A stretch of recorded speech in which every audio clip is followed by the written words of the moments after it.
Hello and welcome to the Toffee Blues, your source for all things Everton, and welcome to the instant match reaction for the Chelsea 1, Everton 0 game that just took place at Stamford Bridge. Sorry about my voice, sorry about how I look. Horrendous migraine, first sunburn as a bald man.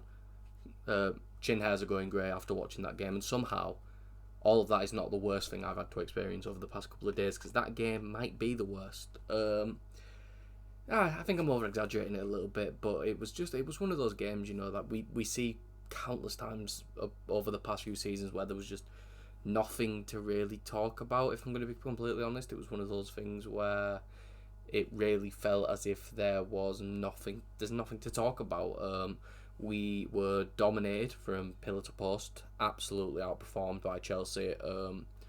They made it look easy at times. Robert Sanchez was actually the man of the match according to Football with his 3 saves. Apparently he did make 2 really good saves in the second half when the team finally decided to wake up.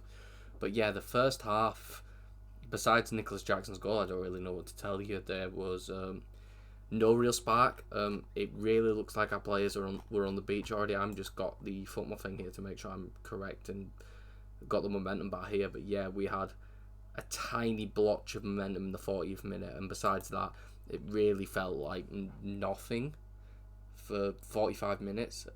Chelsea's goal, we might as well talk about that. It was horrendous all around. The pass into Beto was not very good, and then Beto just took way too long on the ball. I've seen some people go online trying to defend Beto. I don't know how. It's a horrendous hold-up play from him, which is something he's usually quite good at. But yeah, it was one where he took too long on the ball. He was caught out by Chalobah. The ball fell to Fernandes. Saw the chance, played it straight into Jackson's feet. It was a really good finish, to be fair. Arrowed it into the bottom corner as soon as he saw the chance to shoot. But yeah, after that, it just felt like we were never going to get back into the game. Pickford was really good. 3 or 4 saves in the game. 6 saves, actually, never mind.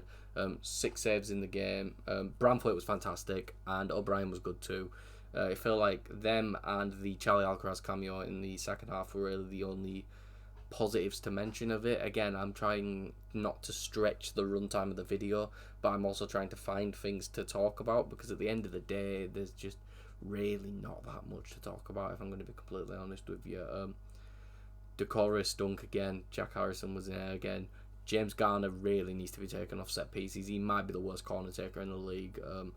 He never clears the first man. I like Garner as a player. I think he offers a lot of industry, a lot of energy. But one thing, if we're going to sign a winger in the summer or even another fullback, we may be looking at one who can take a corner would be a nice fact, because we have so much aerial presence in the team and so much danger possibly in set pieces. But when you've got James Garner taking them, they're just never going to go anywhere. Hopefully McNeil gets put on corners when he's back instead of Garner, because I have more prayer of Pickford scoring a goal than Garner clearing the first man at this point.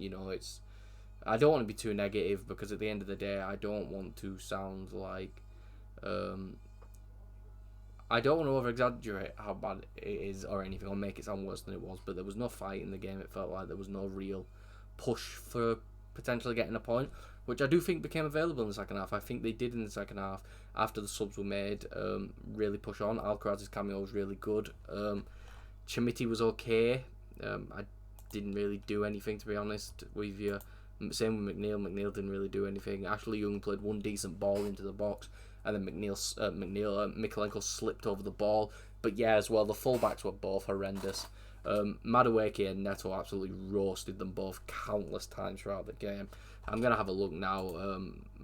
Madueke had 4 shots on target, and only 2 successful dribbles, but to be honest with you, I don't think that's right. I caught him gliding past Patterson 4 or 5 times. Neto was really good in the early in the match. They were really focusing on playing that over the top ball to Neto, trying to catch Mikalenko as he overlaps, and it was just too easy for them. I think it really highlights how much we need a fullbacks in the summer. We need a left and a right back, to be honest with you. I think this game was one of those. It really highlights the needs of the squad, the area of the squad, because it really shows how weak this team is and how good of a job David Moyes has done since coming in to get results out of this team.